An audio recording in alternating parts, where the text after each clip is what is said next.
guys, ayun guys. Nagulay na yung sister-in-law ko. Ayun. Kasi ito namang auntie ko, magluluto daw siya ng putong kamuting kahoy. Ayun guys.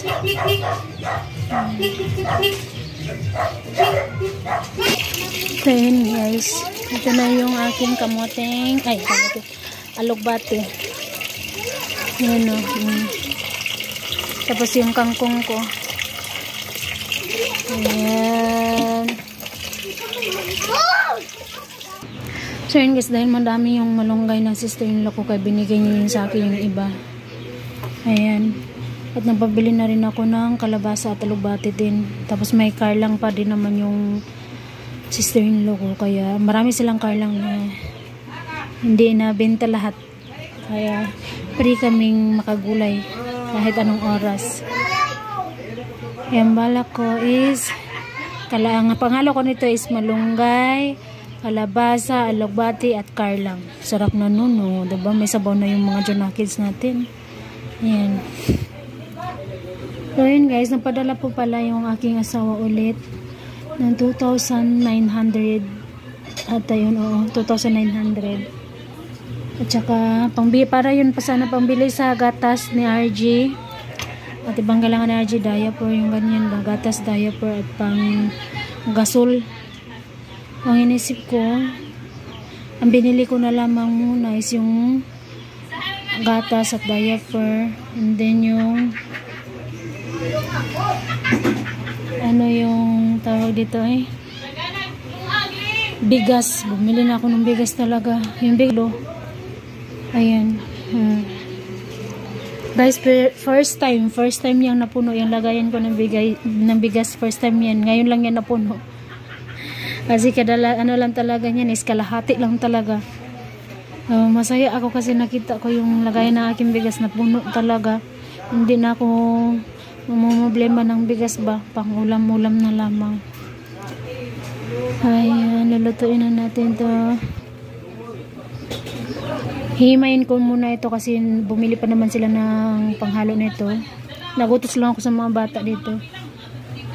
Kaya ito muna yung himayin ko. Kaya pagbalik nila mamaya is yun naman yung himayin ko. Mamaya po ulit guys. Hi guys, good morning. Maliligo kami ng dagat. Kumbaga yung mga auntie ko nauna na, tsaka yung sister-in-law ko. Hindi ko na malaya na umalis na pala sila. Sarap talaga ng tulog ko dahil sa pagod. Naglaba kasi ako kagabi. Mga alas 11 ata ako natapos. Ate, where's ate? Cool ate. Ayaw niya kasi magpahawak sa kapatid ko. Gusto niya sa akin talaga. Lili mo dagan, Jig. Madagmak. Ang tagal kong hindi nakapasok dito. Guys, ngayon lang ako nakapasok ulit. Dito yun sa kabila. Yung nililiguan namin dati doon yun.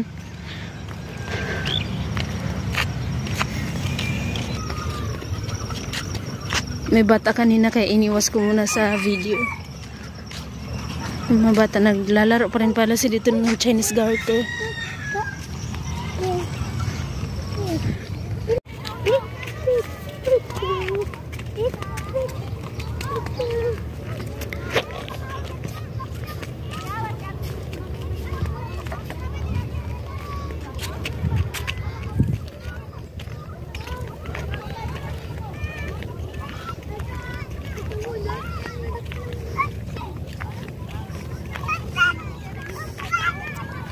Yun naman yung mga auntie ko doon.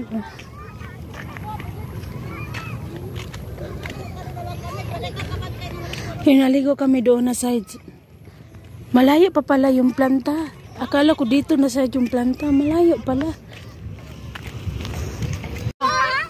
Ayan, auntie ko. Ay. Akala ko puro malalim lang. Dito may mababaw pala. Oh, ayan. Dito na sa para sa mga bata to.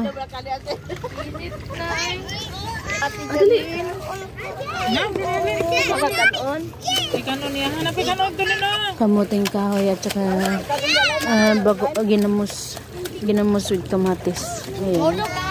Kain po tayo, guys.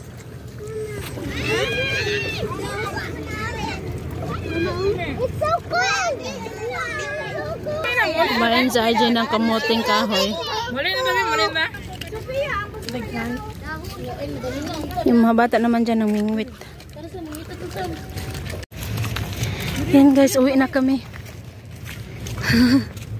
Hindi na kami nagbihis. Malapit lang naman yung bahay namin. Ha? Dili. Ano man? Kamura man akong giligo. Si RJ di ko na ipapakita kasi wala siyang short pan. Anuhan ko na lang siya ng towel mamaya pag ano namin. Pagkatapos kong ma-video nito, ha? Ha? Welcome. You share with Kuya. Go share Kuya. Si RJ. Share Kuya. Oh, very good. Share. Oh, RJ. Eat na. Oh, let's go. Come here na. Nauna na yung mga auntie ko kasi painit na din kasi guys, kaya kami uuwi na. Tiki? No, tiki? Siya sinalab na anuhan niya, napa kanya yung kahay, sabi niya, tiki daw yun. May kangkong oh. Pero baka tinanim yan dyan. Ang layo na nila. Kami matagal pa kasi hinayaan ko talaga si Arjun na siya yung maglakad ba mismo. Hindi ko siya kinarga. Hi Arjun!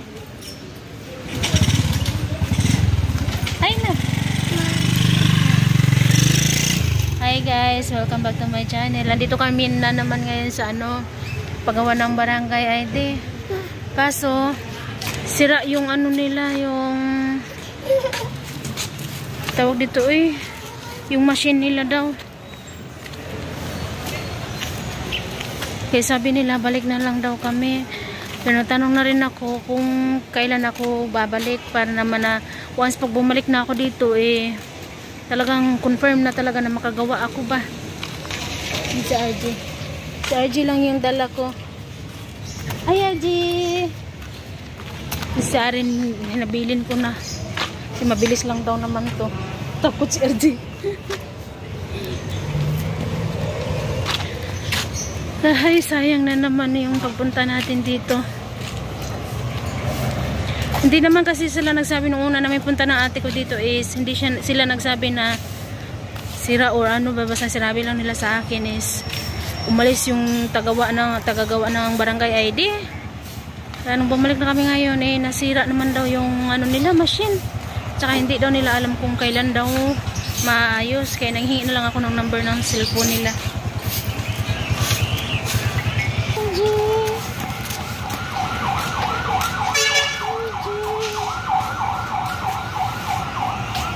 Nanuhan ng dugo ni RJ, ayan kasi nadapa siya sa braso niya, nasugatan siya. Nilagyan ko nga yung yung tuhod niya para once pag madapa siya hindi siya masugatan. Yung siko niya naman.